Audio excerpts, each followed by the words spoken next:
Lukas pasal 8 ayat 4-10. Ketika orang banyak berbondong-bondong datang, yaitu orang-orang yang dari kota ke kota menggabungkan diri pada Yesus. Berkatalah ia dalam suatu perumpamaan, adalah seorang penabur keluar untuk menaburkan benihnya. Pada waktu ia menabur, sebagian benih itu jatuh di pinggir jalan, lalu diinjak orang dan burung-burung di udara memakannya sampai habis. Sebagian jatuh di tanah yang berbatu-batu, dan setelah tumbuh ia menjadi kering karena tidak mendapat air. Sebagian lagi jatuh di tengah semak duri, dan semak itu tumbuh bersama-sama dan menghimpitnya sampai mati. Dan sebagian jatuh di tanah yang baik, dan setelah tumbuh berbuah 100 kali lipat. Setelah berkata demikian, Yesus berseru, "Siapa mempunyai telinga untuk mendengar, hendaklah ia mendengar." Murid-muridnya bertanya kepadanya, "Apa maksud perumpamaan itu?"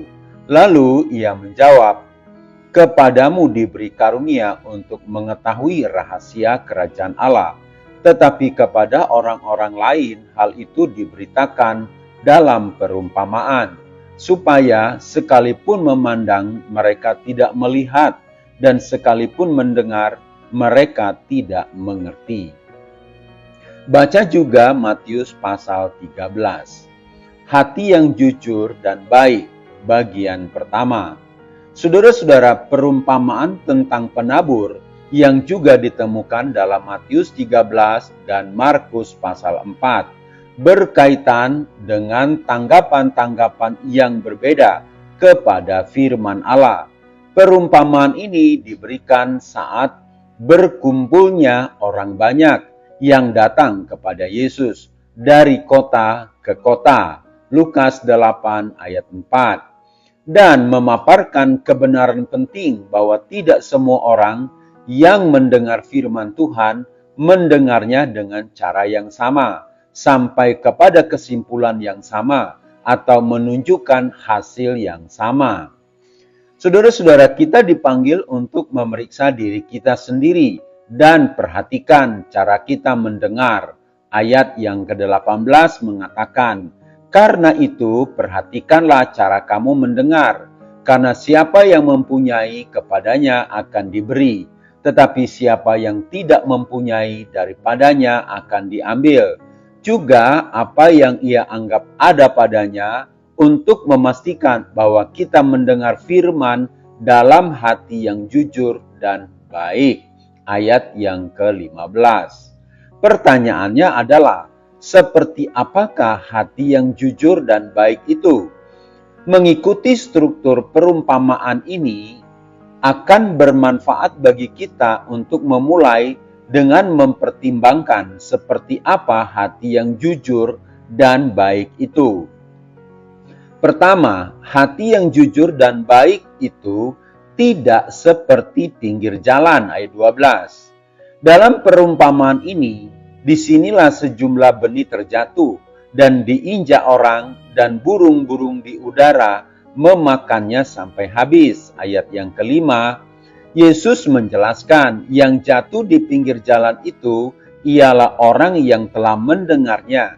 Kemudian datanglah iblis lalu mengambil firman itu dari dalam hati mereka, supaya mereka jangan percaya dan diselamatkan. Ayat 12.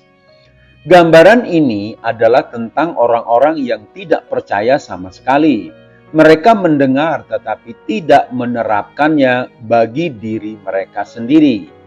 Apa yang mereka dengar tetap seperti benih di tanah yang keras, tergeletak di permukaan hati, bisa diambil dengan mudah. Dan memang iblis melakukannya dengan berbagai siasatnya, karena tujuannya adalah untuk mencegah kepercayaan dan keselamatan orang berdosa. Mungkin ditanyakan, jika iblis yang mengambil firman itu dari dalam hati mereka, bagaimanakah ini menjadi kesalahan orang yang mendengar? Namun justru kondisi hatinya itulah yang memungkinkan firman itu diambil. Pendengar ini mendengar firman tentang kerajaan surga, tetapi tidak mengertinya. Matius pasal 13 ayat 19. Tidak ada pemahaman, tidak ada penghargaan, atau tidak ada penerimaan yang rohania akan firman Allah. Ini memang firman Allah. Tidak ada yang kurang dalam firman itu sendiri. Tetapi firman itu bisa diambil karena hati telah dikeraskan dan tidak siap untuk menerimanya.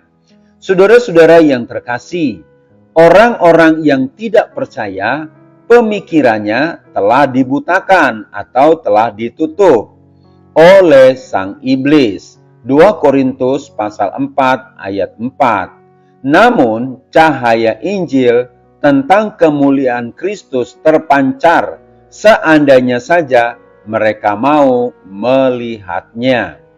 Saudara-saudara, apakah hati kita masih dikeraskan terhadap firman Allah? Mintalah Roh Kudus untuk melembutkannya, untuk bisa mendengar dan mengerti, bahkan dengan kuasa melakukan firman Tuhan.